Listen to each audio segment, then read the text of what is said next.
क्या है? भारतीय समाज पार्टी का जिला स्तरीय बैठक आज कंपनी बाग में बुलाया गया था, जिसमें हमारे बलिया जिले के सम्मानित कार्यकर्ता साथी यहाँ उपस्थित हुए हैं।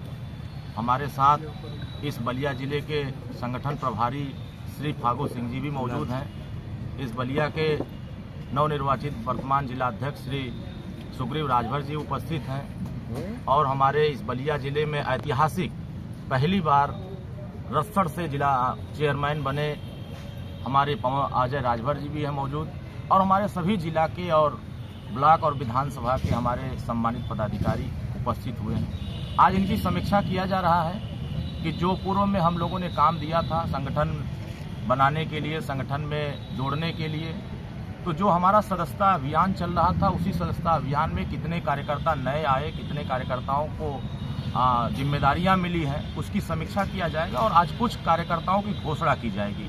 जो हमारे नवनिर्वाचित जिलाध्यक्ष बने हैं श्री सुग्रीव राजभर जी, उनके नेतृत्व में आज यहाँ कुछ पदाधिकारियों की घोषणा भी किया जाएगा और आगे की रणनीति यहीं से तैयार किया जाएगा कि जो आगामी जिला पंचायत 2026 के आने वाले हैं उसमें और 2027 के जो विधानसभा के चुनाव आने हैं उसमें तमाम कार्यकर्ताओं को विभिन्न इलाकों में जिम्मेदारी देकर के आगे की रणनीति बना करके पार्टी के संगठन को मजबूत करने का योजना बनाया जाएगा। जातीय जनगणना को लेकर आपका दल का रुख क्या है, क्योंकि मोदी सरकार इस मामले पर खामोश है, इसके बावजूद भी आपका दल क्या इस गठबंधन में रहेगा, फिर इसकी लड़ाई कैसे लड़ेगी? देखिए, भारतीय समाज पार्टी जब से उदय हुई तब से जाति जनगणना की बात कर रही है, लेकिन जिन लोगों को जाति जनगणना के ज शब्द जुबान पर नहीं आया उनको देश की जनता ने 50 साल मौका दिया।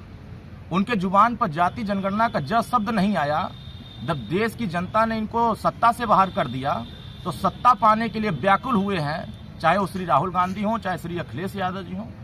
ये सिर्फ जाति जनगणना सत्ता पाने के लिए बोल रहे हैं। वास्तव में अगर जाति जनगणना कराना चाहते तो 2011 की जाति जनगणना कांग्रेस पार्टी ने क्यों रद्दी की टोकरी में रखा, उसको उजागर कर दिया होता। माननीय ओम प्रकाश राजभर जी पूरे देश में रोहिणी आयोग की रिपोर्ट लागू कराने के लिए जो मंडल कमीशन में 27% आरक्षण मिला हुआ है उसको लागू कराने के लिए प्रयास कर रहे हैं। तो ये जाति जनगणना का जो झूठा वादा करके सिर्फ वोट लेने की फिराक में लगे हुए श्री राहुल गांधी और श्री अखिलेश यादव सत्ता पाने के लिए वो सत्ता पाते हैं तो इसको नहीं याद करते हैं, जैसे ही सत्ता से बाहर जाते हैं इनको याद आती है। मुझे लगता है कि ये सुहेलदेव भारतीय समाज पार्टी को भरोसा है, माननीय ओम प्रकाश राजभर जी को भरोसा है, अगर जाति जनगणना कोई कराएगा तो देश के प्रधानमंत्री आदरणीय मोदी जी कराएंगे, दूसरा कोई नहीं कराएगा। अरुण जी, आप गठबंधन में थे अखिलेश यादव के साथ, तब आपने जनगणना की बात क्यों नहीं की? आपने किसी मंच पर आपने सुना ही नहीं। बलिया का मंच लगा हो, चाहे आजमगढ़ का मंच लगा, पूर्वांचल नहीं उत्तर प्रदेश के 75 जिले में जहां भी मंच लगा हो, माननीय ओम प्रकाश राजभर जी ने जाति जनगणना की बात किया, सामाजिक न्याय समिति की रिपोर्ट लागू कराने की बात किया, रोहिणी कमीशन की रिपोर्ट लागू कराने की बात किया। क्यों? अभी माननीय सुप्रीम कोर्ट ने फैसला दिया कि जो पिछड़े वर्ग में, दलित वर्ग में जो कमजोर हैं, जिनके बेटा बेटी जो मजबूत पिछड़े वर्ग में है, दलित वर्ग में जिनके IAS IPS doctor master engineer collector बन गए हैं, उनको आरक्षण देने की अब जरूरत क्या है?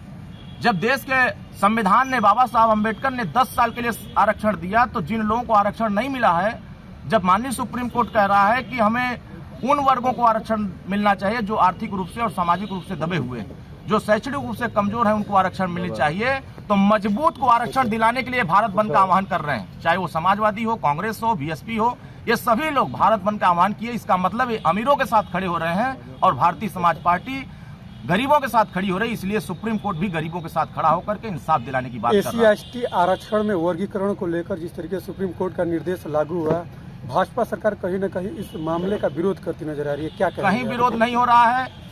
अभी हरियाणा में BJP की सरकार है, वहां तो लागू करने की बात हो रही है, कहां विरोध हो रहा है? विरोध कौन कर रहा है? जो मजबूत है दलित वर्ग में, वो नहीं चाहता है कि गरीब दलित को आरक्षण मिले।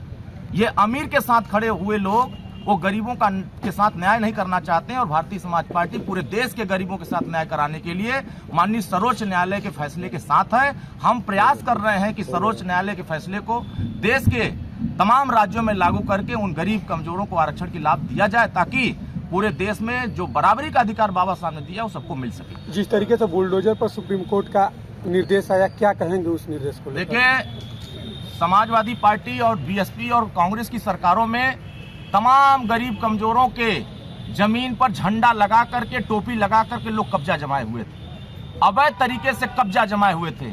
और हमारे माननीय योगी आदित्यनाथ जी, माननीय मुख्यमंत्री जी, साहस और आत्मबल होने की वजह से, उनके अंदर हिम्मत थी, तब उस गरीब का जमीन छुड़ाने के लिए उनके यहाँ बुलडोजर लेके गए। लेकिन सुप्रीम कोर्ट, लेकिन अखिलेश यादव जी कह रहे हैं कि अब बुलडोजर का रुख 2027 में गोरखपुर की तरफ होगा। अरे जब 2027 में वो आएंगे तब ना उधर होगा रुख, काहे नहीं कन्नौज की तरफ नहीं होना चाहिए? क्या ये मैनपुरी की तरफ नहीं होना चाहिए? क्या अमेठी रायबरेली की तरफ नहीं होना चाहिए? ये पूर्वांचल के लोगों से नफरत करते हैं।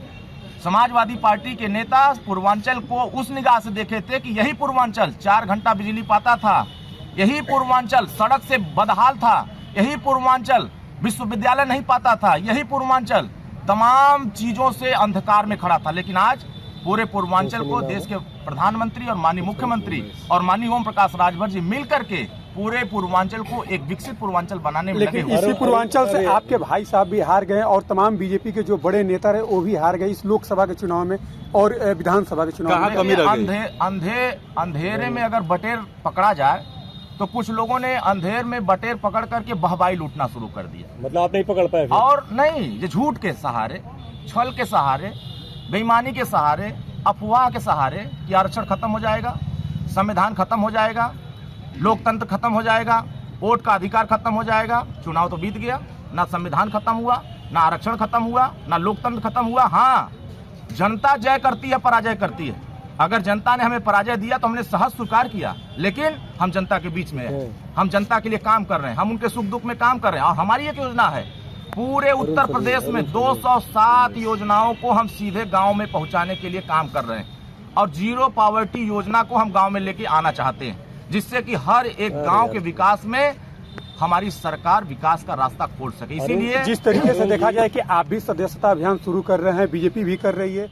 अंधेरे में अगर बटेर पकड़ा जाए तो कुछ लोगों ने अंधेर में बटेर पकड़ करके बहबाई लूटना शुरू कर दिया। मतलब आप नहीं पकड़ पाए? और नहीं, ये झूठ के सहारे, छल के सहारे, बेईमानी के सहारे, अफवाह के सहारे कि आरक्षण खत्म हो जाएगा, संविधान खत्म हो जाएगा, लोकतंत्र खत्म हो जाएगा, वोट का अधिकार खत्म हो जाएगा। चुनाव तो बीत गया, ना संविधान खत्म हुआ, ना आरक्षण खत्म हुआ, ना लोकतंत्र खत्म हुआ। हाँ, जनता जय करती है, पराजय करती है।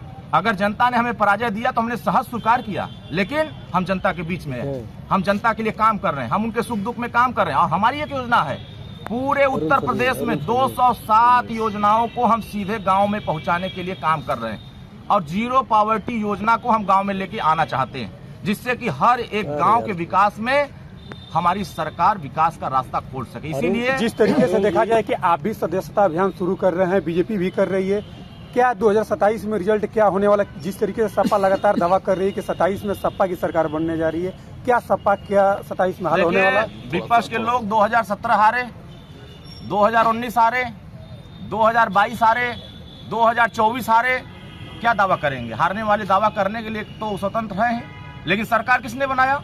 2017 में सुहेलदेव भारतीय समाज पार्टी, भारतीय जनता पार्टी गठबंधन सरकार बनाई। 2022 में 19 में भी बीजेपी की सरकार बनी, केंद्र में सरकार गठबंधन की बनी, फिर 2022 में बीजेपी गठबंधन की सरकार बनी, फिर 2024 में तीसरी बार मोदी जी प्रधानमंत्री बने। कहां हारे? जनता ने तो चुना प्रधानमंत्री, ना किसका चुना? एनडीए का चुना। तो ये जो लोग सपना देख रहे हैं, ये सपना देखना बंद करें। तीसरी बार भी उत्तर प्रदेश में सरकार एनडीए की ही बनेगी और उसमें सुहेलदेव भारतीय समाज पार्टी की बड़ी भूमिका। अरुण जी, आप कार्यकर्ता सम्मेलन यहाँ कर काफी संख्या में यहाँ कार्यकर्ता मौजूद है, लेकिन पदाधिकारी तो छोड़ के भाग रहे हैं। आरोप ये लगा है कि आप परिवारवाद पे चल रही है पार्टी। देखिए, कोई नहीं भाग रहा है। जिन लोगों के अंदर अभी उमेश सोनी जी आप कैसे रिजाइन करके, ऐसा है ना कि देखिए, सपा दल में जिन लोगों का स्वार्थ सिद्ध नहीं होता है वो चले जाते हैं। जो विचारधारा के आधार पर काम करते हैं, जो पार्टी के सिद्धांतों पर चलते हैं, वो कभी नहीं टूटते हैं। स्वार्थ में आने वाले आते हैं, जाते हैं, लेकिन जो विचारधारा पर रहता है वो अपना झंडा बुलंद करके रहता है। लेकिन पार्टी कोई बड़ा कार्यकर्ता तो अभी तक नहीं, पर परिवार के अलावा कोई दूसरा तो नहीं उभर के आया। ये सब कार्यकर्ता क्या दिखाई दे रहे हैं? किस पद पे हैं कार्यकर्ता? ये सभी राष्ट्रीय पदाधिकारी, प्रदेश पदाधिकारी, जिले के पदाधिकारी, मंडल के पदाधिकारी, विधानसभा पदाधिकारी। आपको पदाधिकारी, ये भारतीय समाज पार्टी नेता बनाने की फैक्ट्री है। यहाँ हजारों नेता तैयार हैं। ये सब ओम प्रकाश राजभर, डॉक्टर अरविंद राजभर, सब अरुण राजभर बन करके यहाँ सब बैठे हुए। नेताओं की कमी है हमारे यहाँ। अगर आप ये वीडियो YouTube पर देख रहे हैं तो हमारे चैनल को सब्सक्राइब करें और बेल आइकन को दबाना ना भूलें। अगर आप Facebook पर ये वीडियो देख रहे हैं तो हमारे पेज को लाइक करें।